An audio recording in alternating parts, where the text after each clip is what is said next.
I don't look for employees. I look to make you entrepreneurs. That's my thing. You know what I'm saying? I don't look to have you guys working for me for the rest of your life. I don't call you employees. I call you business partners. Because the moves you make, you responsible for your own actions. So you got forklift, right? So let's say you got forklifts, and I say, okay, well, your job is warehouse supervisor. You run all my forklift. Forklift breakdown, you got to know how to fix it. You know what I'm saying? From there, you create a company. Now, you know how to fix on forklift. You manage forklift. You know what I'm saying? That's what I like to build. I like to build entrepreneurs. I don't like to have, I got 150,000 employees. No, I want entrepreneurs. Because now, I give an example. Let's say if I made all you guys entrepreneurs. If I made you $1 million, and I come at you for $500, you give it to me? Just made you $1 million. You want to give me $500? It's something to think about. You know, so my main thing I like to teach people is generational wealth. Which you have a son, generational wealth. You make enough money where your kids can eat off of it. You know what I'm saying? Passive income, residual income, which is learning how to buy real estate. You know what I'm saying? Without using your credit. You know what I'm saying? With just a couple of dollars. They got houses in this area for like $3,000. I mean, $3 is easy to come across, right or wrong. You know what I'm saying? Like in the street, you know, that's just what it is. Working a job, I'll teach you how to save money, how to invest it in different ways where you're not going out buying gym shoes and buying t-shirts and doing this and doing that. You putting it in a different format where you making your money work for you. That's the name of the game that I do. I'm not here to say, okay, well, I'm going to give you a job for a year and you're going to work for me a year. No, you need to learn a trade from me. You know what I'm saying? If my supervisor, you need to learn what they do so you can go to the next level. Never be settled. You know, we're just talking about on the way over here, how if you putting in the jungle, what you do? You sit there and die, wait on help, or you adapt to your environment. You adapt to your environment. You got to adapt to your environment. You know, some people like, man, I wouldn't eat that and I wouldn't do this. But if you're in an environment, that's the only thing to eat to help you survive, and you're going to do it. That's just life. You know, from the area I grew up on, I go to like, oh man, you got on shirt and tie. It's easy for me to go switch, put on some jeans, big chain, earrings, and go back in the hood. You adapt to your environment. When you come in the business setting, it's shirt and tie, slacks, dress shoes. Oh, it's uncomfortable, but you're adapting to your environment to get to where you got to get in life. When you become the owner of something, you do what the hell you want to do. That's just being honest. You know, but always be cautious about people's time. If you're on time, that works. You know what I'm saying? Me, I'm the type of you late. It's 11 o'clock. We supposed to be at 11 o'clock. We 11:01. I don't need you no more. That's just being honest. Because if I do it to you, I'm wasting your time. You know, and I always use people, since you got a son, I always use people. So let's say at 5 o'clock you got to get your son from daycare, right? I tell you, I'm going to meet you at 4:30. Meeting going to last 10 minutes. And then you can go pick your son up. And you still make it to pick your son. What if I show up at 5 o'clock? I done inconvenienced your life with your son. Y'all done took that time away that you could have been doing, taking care of your son. That ain't cool for nobody. You know what I'm saying? I look at work like that. Like if you come to work, you're on time. Be 30 minutes early so you'll know what's going on. You know, that's just my philosophy. So, any questions? Y'all gotta have questions. I go, if you don't know I had questions, I go around and ask questions. Now you gotta have one question out of everything. So we'll start with you. What is this company? Trinity Tech USA. Trinity Tech USA is what they call a third-party containment company. They have contracts with Ford Motor Company, Chrysler, GM, and 90% of their suppliers. So what you do is you pretty much go in. Let's take the phone, for instance. Let's take the iPhone. So let's take the auto box. Let's say if the phone came like this. Phones delivered in boxes. Let's say this piece missing. It's a reject. You put it on the side. You put a red stick on this reject. If it come with it, you put a green dot on it or whatever color they prefer you to put on it. You put it in a certified box. Then the supervisor pack it up and everything and ship it back. Now this is a small component. We deal with everything from this, like for brake pads, the seat adjusters, seats, period. Anything that's being put on a vehicle, my company touched it already. So you said y'all Ford. We are a third-party containment. So what we do is, you know, you see on TV when they have recalls and stuff like that. I'm the company that they call to come out and check the parts to make sure it's up to par. So.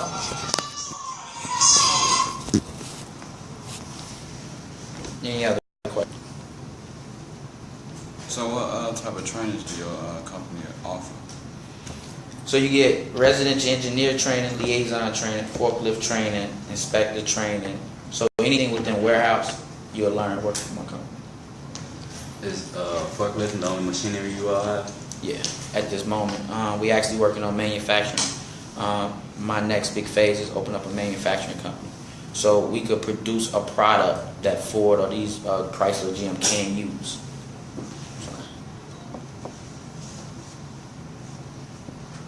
Any other questions? You want us to have some type of like, you know, like you just said, some type of like, because I'm about to go get a certification for forklift in Olive Harvest. Mm-hmm. So like, is that something you really want us to have, or just? You don't have to have no certification at all. You don't have to have a certification at all. Any other questions? What's your name, right? Am I right? You didn't ask a question. Okay. What's up, bro? Where is it located? It's located in Portage, Indiana. Well, my home base office, I have an office in Calumet City, Canada, Mexico, Indiana, and Kansas City, and Michigan right now. Can you send me to Mexico to the one out there? You got a passport? I do one. Get a passport? Yeah, I can see you to Mexico. Alright. We said, what, 3 people just went to Mexico to do a containment job. So, yeah.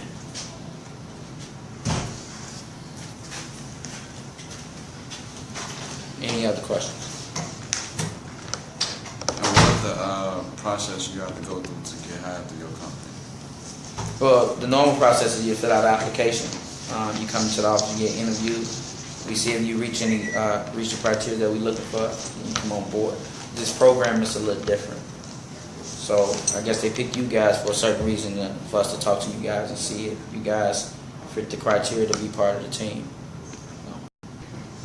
Is it only warehouse work? Yes, at this moment, yes.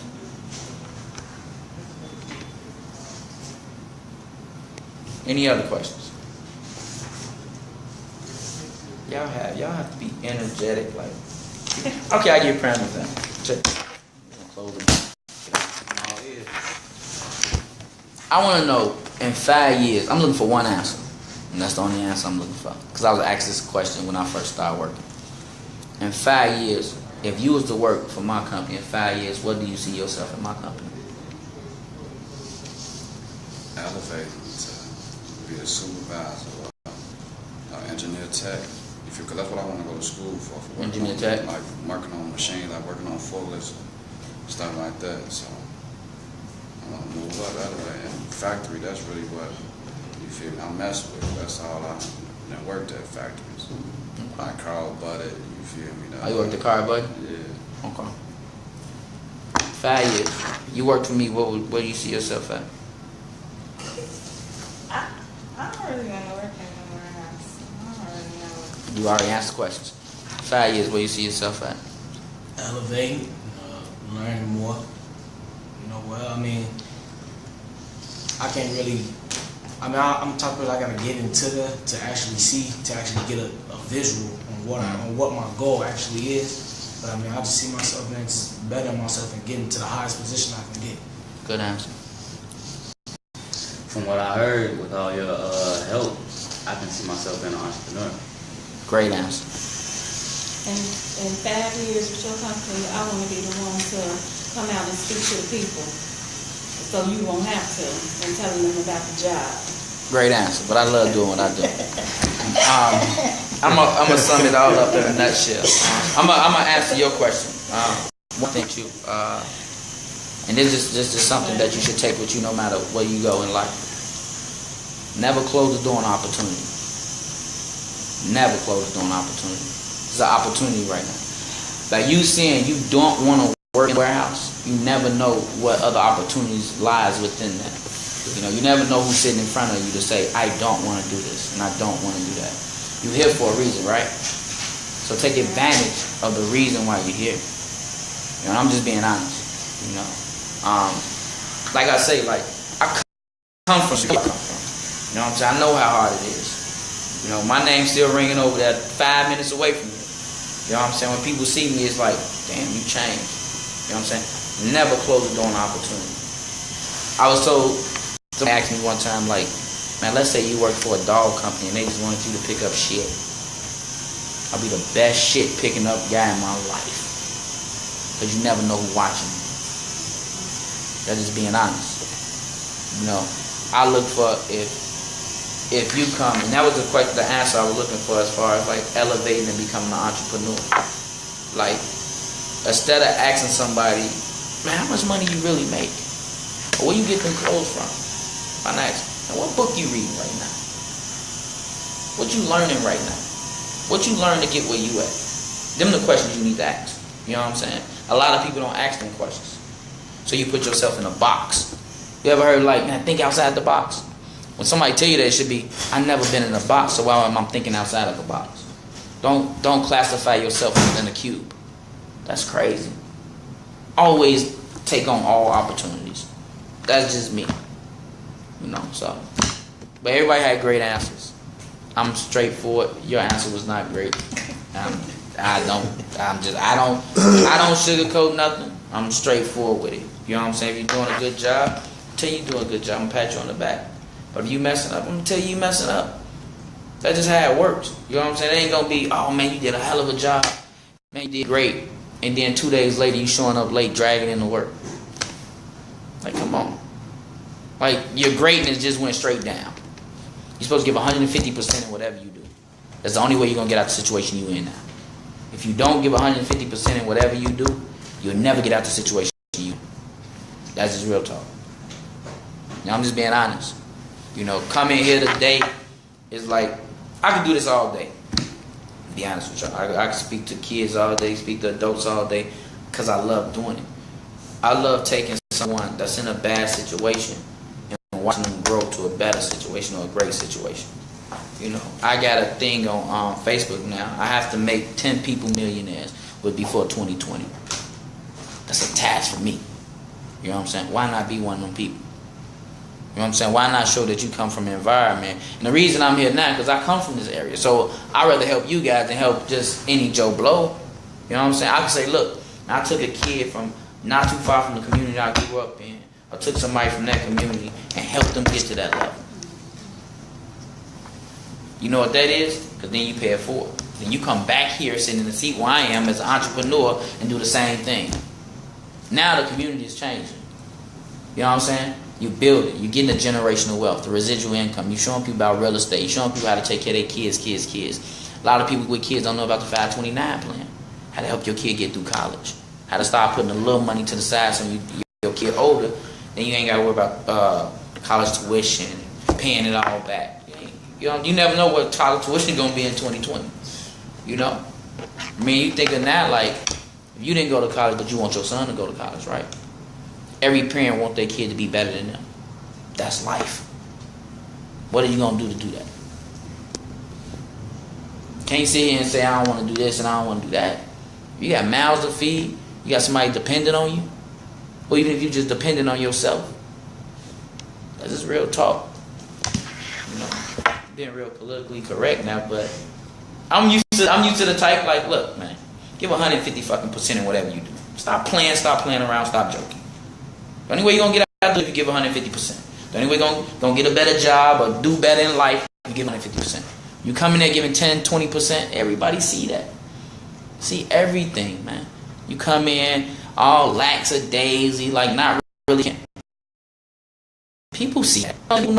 They here because they got to be here, not because they really want to be here. You know what I'm saying? You don't want a job just so I could pay bills and elevate in life. I want a job so I can buy the next Jordans that come out next month. Stop the excuses and you'll be better.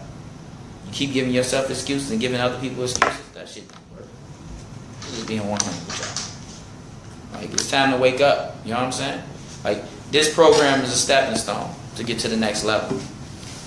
So it's up to y'all to see if y'all gonna take the next step to get to the next level.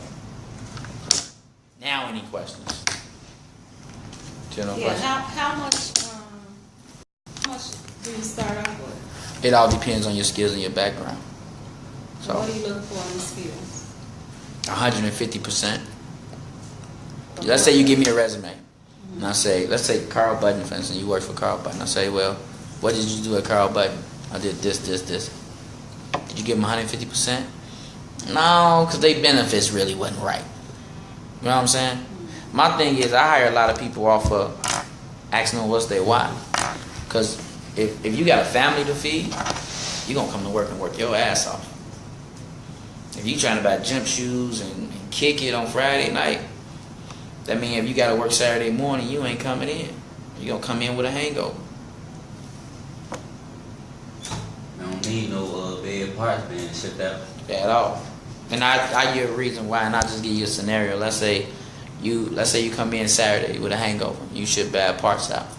That's $30,000 out of my pocket. Because I didn't ship bad parts to afford the price of the gym. So after I pay the $30,000, do you think I should just let you still work?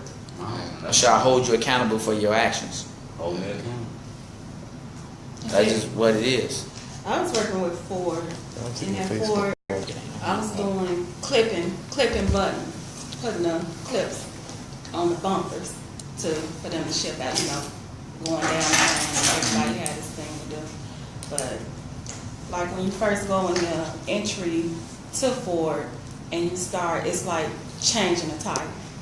You have to change the tire. But everything, it be the same, like you twist, turn, all that. But it's all in order, like to see if you can keep up the same pattern. You got to be able to keep up with the assembly line. Yeah. Yeah. So we do sometimes what we do call the rim test.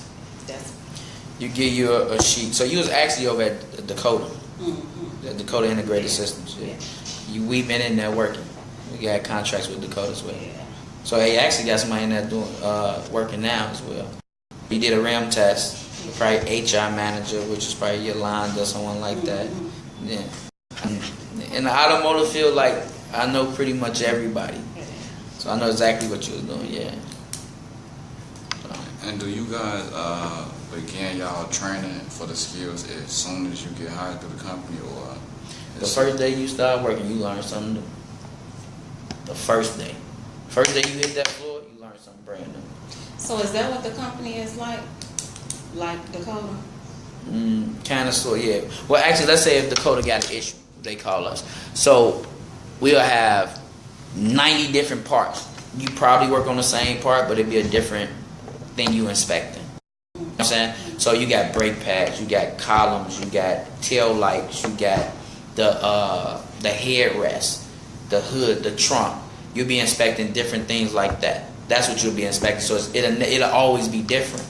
So I guarantee within a month, within 30 days, you know everything about the automotive business. Because you done seen these are raw material.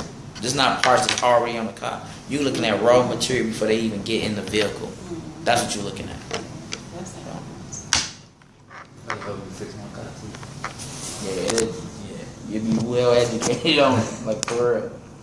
So, any other questions?